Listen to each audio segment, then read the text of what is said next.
いらっしゃいませ。どうぞ。お決まりになりましたらお声かけくださいね。ありがとうございました。はい、何でしょう。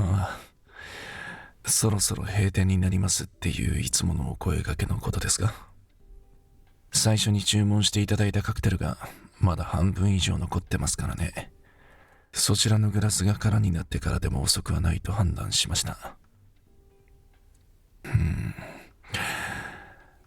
困らないのかと言われると困らなくはないんですけどね。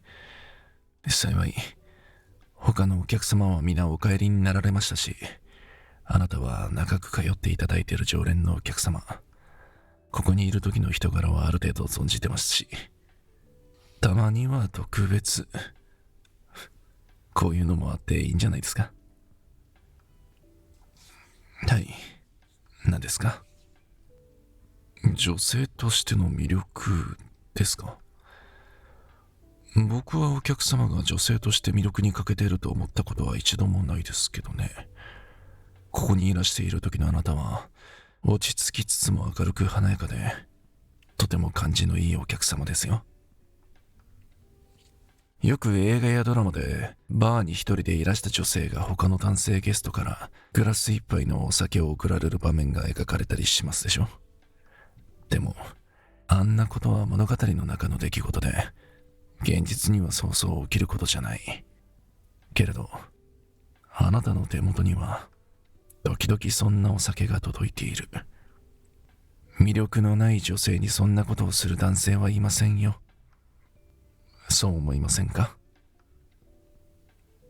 でもあなたの思い人はそうじゃなかった。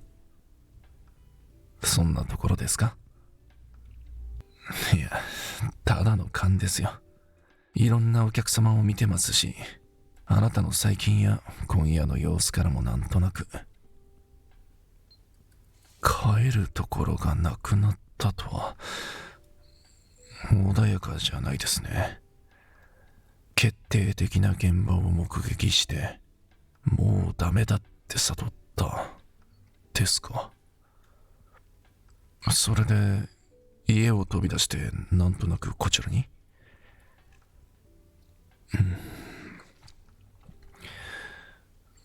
うすうす分かってたっていう浮気相手のことですけど、その人からお相手を取り返そうとは思わないんですか。あなたの方が浮気相手。確か長くお付き合いされている方でしたよね。2年お付き合いして同棲して、その上であなたを浮気相手に格下げしたのなら、昨今稀に見る愚か者ですね、その彼は。少々口が過ぎましたか。もっと悪く言ってくれてもいいぐらいだなんて。愚か者の悪口なんて口にしない方がいいんですよ。悪口なんてものは自分の口から放たれた後、なぜか思わぬ方向から飛んで戻って自分を傷つけてくるものです。あんなものは言わぬが花。口から出せば魂を腐らせます。同様に聞いた方の耳もね。いや、いいえ。彼のことですけどね。その手の男のそういう気質は何を言おうが変わらない。取り戻す気はないんでしょ。でしたら彼のことは物の道理がわからぬものだと割り切ってあなたから捨ててしまえばいい。空いたあなたの隣にはいずれふさわしい相手が現れる。その人が大切にしてくれますよ。あなたが踏みにじられ侮られて受けたキスも丸ごとね。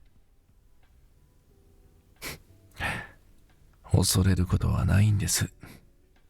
その時その人の隣で誰よりも輝いていられるように、いらない思いは一刻も早く忘れてしまうのが得策ですよ。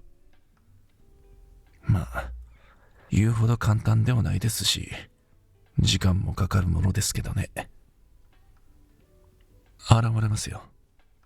少なくとも今、僕の頭の中には3人候補が浮かびましたから。ええ。いずれもこの店に関わる人物ですけどね。プライバシーに関わりますからね。具体的にどなたかを教えるわけにはいけませんが、でも、あなたがいるとき、あなたをこっそり目で追っている人ですね。ヒントですか？そうですね。一人は静かに一人でグラスを傾けて、一人はよくご友人と歓談しながら、そして、もう一人は、僕はこの店の人間ですからね。軽率な行動や発言で大切なお客様を失うわけにはいけませんから。お金を落としていく人間とはまた、きつい言い方をなさいますね。確かにその通りではあるんですけど、それだけでこんな話をするとでも。恋も愛も、誰もがうまくいくとは限らないのは、あなたもご存知のはずでしょう。うかつにさらけ出したがために、二度と会えなくなることだってあるんだ。客とバーテン。ただでさえいつ切れたっておかしくない縁ですよ。臆病になっても仕方ないと思いませんか？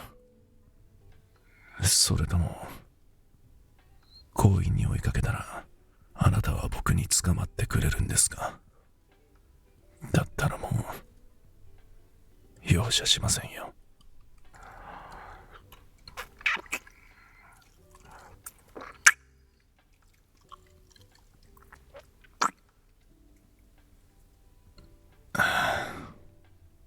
大人になるといろいろ難しいですよね。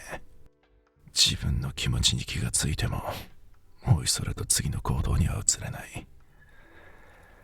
付き合っている相手との関係が修復不能と気づいても自分から離れられなかったあなたと、好きだと自覚しても手も足も出せなかった僕。彼の浮気相手が大胆な行動に出てくれたこと、感謝しなくちゃいけませんね。やっと僕らも無駄な時間に終止符が打てたのかもしれない。今夜、彼と住んでいた家には帰らないって決めてるんでしょ。だったら、そのグラス、早く開けてくださいよ。店閉めますから。僕の家に連れて行きます。どこにもやらない。